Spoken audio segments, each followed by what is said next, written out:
बिस्मिल्लाहिर्रहमानिर्रहीम। अस्सलामु अलैकुम प्यारे दोस्तों, आज हम आपको बताने वाले हैं जिस घर में बिल्ली बच्चे पैदा करती है उस घर में क्या होता है। क्या उस घर वालों का नुकसान होता है या फिर वो दौलतमंद बन जाते हैं। दोस्तों, आज की वीडियो में हम आपको एक ऐसी ही औरत का सच्चा वाकया बताएंगे जिसके घर में बिल्ली ने बच्चे पैदा किए थे। फिर उसके साथ जो कुछ हुआ वो जानकर आप भी हैरान रह जाएंगे। तो चलिए ये कहानी उसी औरत की जुबानी आपको सुनाते हैं। वो कहती है, मेरा नाम सरवत है, मेरा ताल्लुक अंदरूनी सिंध के एक छोटे से गांव से है। हमारा इलाका तरक्की याफ्ता नहीं था, वहाँ पर गरीब सादा किस्म के लोग रहते थे। पढ़ाई की कमी की वजह से उन्हें बड़ी बड़ी नौकरियां नहीं मिलती थी। बस वो मेहनत मजदूरी करके खेतों में काम काज करके अपना पेट पालते थे। सरवत कहती है, मेरे वालिद ने शहर से पढ़ाई की और वहाँ पर ही नौकरी उनकी लग गई। वालिद ने शादी भी अपनी पसंद की लड़की से की थी, जबकि मेरे बाप दादा के यहाँ दूसरे खानदान में शादी करने का रिवाज नहीं था। मेरी अम्मी को गांव में रहना पसंद नहीं था, इसीलिए वो लोग शहर के ही होकर रह गए। मगर मेरे बाबा जब भी गांव जाते तो मुझे अपने साथ जरूर लेकर जाते थे, क्योंकि मेरे दादा दादी को मेरा बहुत इंतजार रहता था। मैं छोटी थी तब अक्सर शौक से गाँव आती थी, मगर अब मैं बड़ी हो गई थी और उसी तरह से गाँव से दिलचस्पी बरकरार थी। मैं बाबा के साथ आती थी और दादा दादी के साथ हफ्ता 10 दिन तक रहती थी। एक बार बाबा वापस शहर जा रहे थे, मगर दादा दादी ने मुझे अपने घर में रोक लिया। मेरे दादा का नाम गांव के बड़े जमींदारों में होता था। उनके खेत जमीनें दूर दूर तक फैली हुई थी।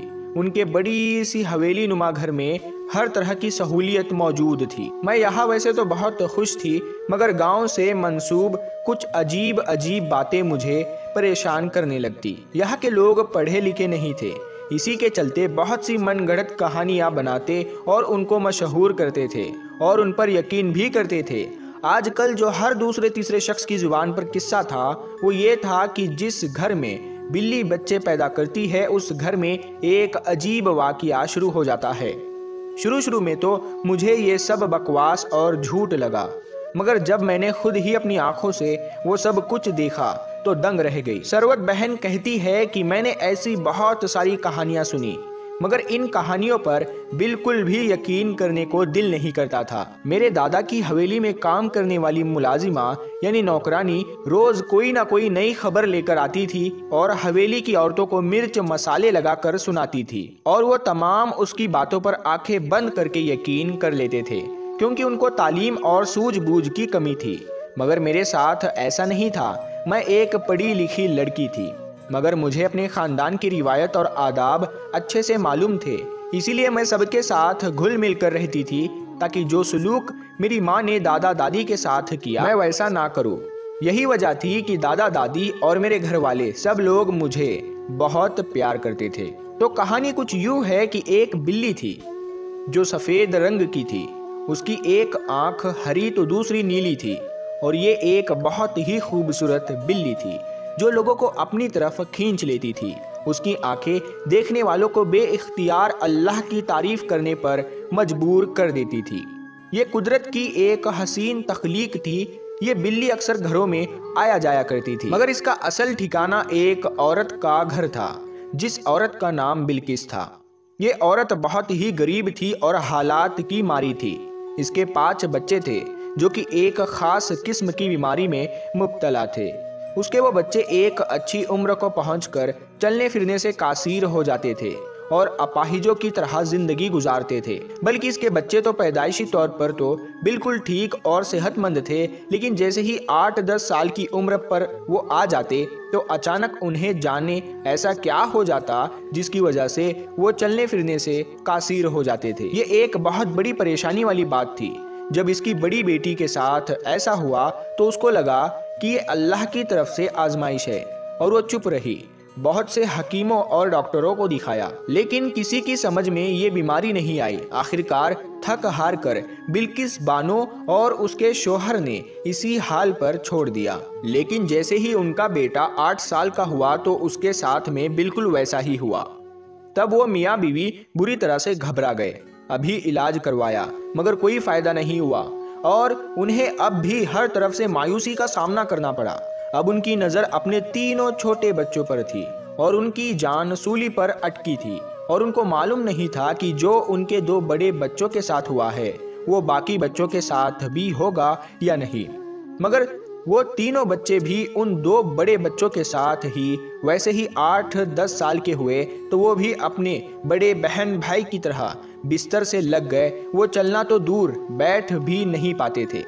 उनकी रीढ़ की हड्डी के साथ शायद कोई मसला हो गया था। एक मर्तबा सरवत बहन दादी के साथ में उनके हाल चाल पूछने के लिए बिल्किस चाची के घर गई और उन सबको देखकर हैरान रह गई। ये आखिर कौन सी बीमारी थी कि एक ही घर के 5 लोग चलने फिरने से कासिर हो गए थे। मुझे इन जिंदा लाशों को देखकर बहुत दुख हुआ और उनके माँ बाप पर बहुत तरस आया जो अपनी औलाद को इस हाल में देख रहे थे। बिल्किस बानो और उसका शोहर बिल्कुल बेहाल हो गए थे और फिर भी अपनी जुबान पर नाशुक्री का एक लफ्ज भी ना लाए और अल्लाह ताला से मदद मांगते रहते थे। सारा दिन अपने बच्चों की देखभाल करते रहते थे। उनके लिए खाने को भी कुछ नहीं होता था क्योंकि उनके पास वक्त नहीं था कि वो कोई ज़मीनों पर काम करते या कोई मजदूरी करते। उनके पड़ोस से उनके घर कोई ना कोई खाना भेजता था। सरवत बहन बताती है, मैंने दादी को भी अक्सर खाना कपड़े में लिपटकर नौकरानी के हाथ उनके घर भिजवाते देखा था।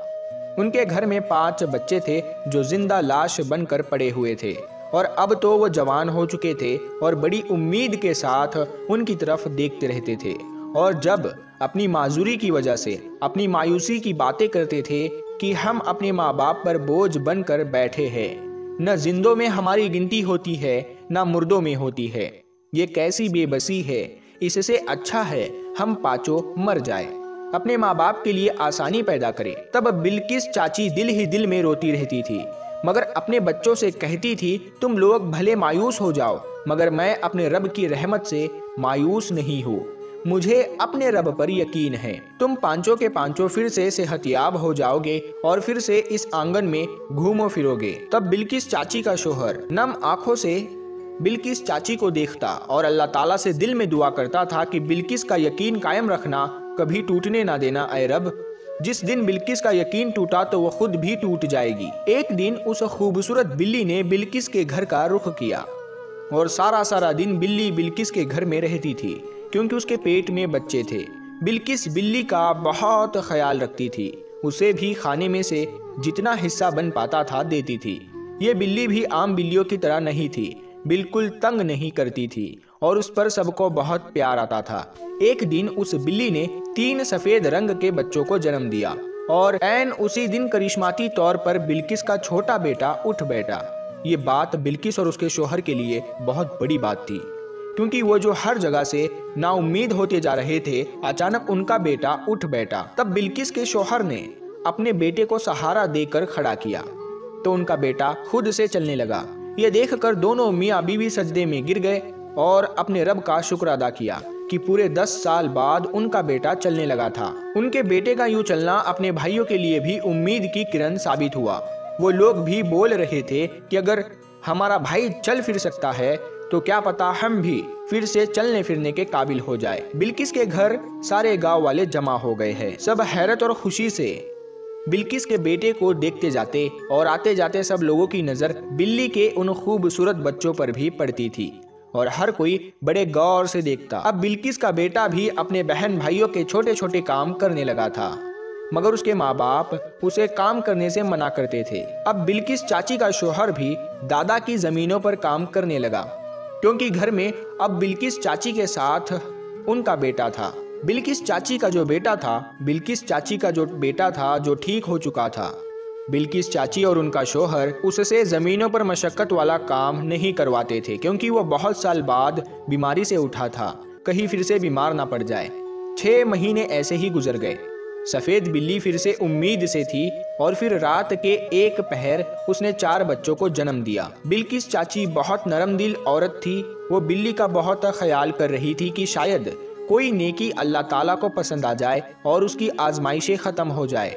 बिल्किस चाची बिल्ली के मासूम बच्चों के ऊपर कपड़ा डाल रही थी क्योंकि ठंडी बहुत ज़्यादा थी। तभी उसकी छोटी बेटी खांसने लगी और खांसते खांसते अचानक से उठ बैठी।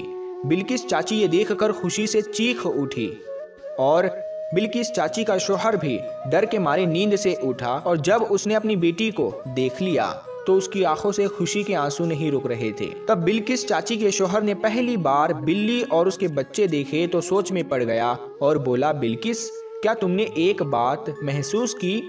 जिस दिन इस बिल्ली ने पहली बार बच्चों को जन्म दिया था तब हमारा बेटा ठीक हो गया था, और आज जब दूसरी बार इसने बच्चे पैदा किए हैं तो हमारी बेटी चलने फिरने लगी है।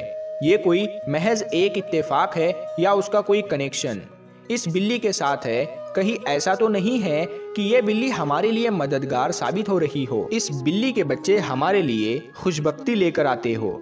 शौहर की बात पर बिल्किस चौंक गई और गौर से बिल्ली की तरफ देखने लगी। उसे ये बिल्ली कोई आम बिल्ली नहीं लग रही थी। बिल्किस चाची बहुत खुश हुई और इस बिल्ली का और ख्याल रखने लगी। उसे डर था कि ये बिल्ली उसका घर छोड़कर कहीं और ना चली जाए। ये बात पूरे गांव में जंगल की आग की तरह फैलने लगी कि वो सफ़ेद बिल्ली जब जब बच्चे पैदा करती है तब तब बिल्किस के घर का कोई एक शख्स ठीक हो जाता है और चलने फिरने लगता है। जरूर इस बिल्ली में कोई खास बात है। ये बिल्ली नहीं कोई फरिश्ता हो सकता है जो भेष बदल कर इनकी मदद के लिए आता है। इसी तरह बहुत सारी बातें बहुत सारे लोगों की जुबान पर थी और हवेली वाले भी इस बिल्ली को देखना चाहते थे। अब हर कोई ये चाहता था कि वो बिल्ली हमारे घर आ जाए और हमारी कोई ना कोई गैबी मदद हो जाए। जब दादी और उनकी बहुएं बिल्किस चाची के घर आई तो देखकर हैरान रह गई कि वो बिल्ली वाकई बहुत खूबसूरत थी। लेकिन इस मर्तबा जब उस बिल्ली ने बच्चे दिए तो बिल्किस की बेटी का इंतकाल हो गया। उस दिन बिल्किस चाची ने अपनी बाकी 2 औलादों की तरफ देखा जिनके चेहरे पर डर के साए थे और बिल्ली से डर रहे थे। हालांकि जिससे डरना चाहिए उससे नहीं डर रहे थे। बिल्किस उठी और बिल्ली को बच्चों समेत घर से निकाल दिया और दरवाजा बंद कर दिया। यही बिल्किस चाची जो बिल्ली को किसी कीमती चीज की तरह संभाल कर रखती थी, आज जब उसे घर से बाहर निकाल दिया तो फिर से उनकी जुबान पर अल्लाह अल्लाह था। बेशक अल्लाह ताला हर तरह से अपने बंदों की मदद करता है। अल्लाह ताला को बिल्किस और उसके शौहर का सब्र पसंद आया और उन्होंने रब की नाशुक्री करके अल्लाह ताला को नाराज नहीं किया और वो अपनी आजमाइश पर पूरे उतरे ही थे। और जब अल्लाह ताला ने उनकी मदद करना चाहिए, उनकी आजमाइशें ख़त्म करना चाहिए, तब वो लोग गुमराह हो गए और जिससे उम्मीदें रखनी चाहिए थी, जिसका शुक्र अदा करना चाहिए था, उसको भुला बैठे। तब अल्लाह की ज़ात भी जलाल में आ गई और बिल्किस की आंखें खोल दी और बिल्किस ने रब के हुजूर रो रो कर अपनी गलती की माफ़ी मांगी और अल्लाह की बारगाह में उसकी दुआएं कबूल हो गई। उसकी सारी औलादें सेहतयाब हो गई, ठीक हो गई। प्यारे दोस्तों, पिछली कौमों पर भी इसी वजह से अल्लाह ताला का आज़ाब नाजिल हुआ था कि वो अल्लाह ताला की बजाय गैरुल्लाह से मदद लिया करते थे। हम मुसलमान हैं और हमारी सारी उम्मीदें उसी ज़ात से वाबस्ता होनी चाहिए, यानी अल्लाह ताला से दुआ है कि अल्लाह ताला हमें और अपने रसूल करीम सल्लल्लाहु ताला अलैहि वसल्लम के बताए हुए तरीक़ों के मुताबिक ज़िंदगी गुजारने की तौफीक अता फरमाए। आमीन या रब्बुल आलमीन। प्यारे दोस्तों, हम उम्मीद करते हैं कि आपको आज का ये वीडियो पसंद आया।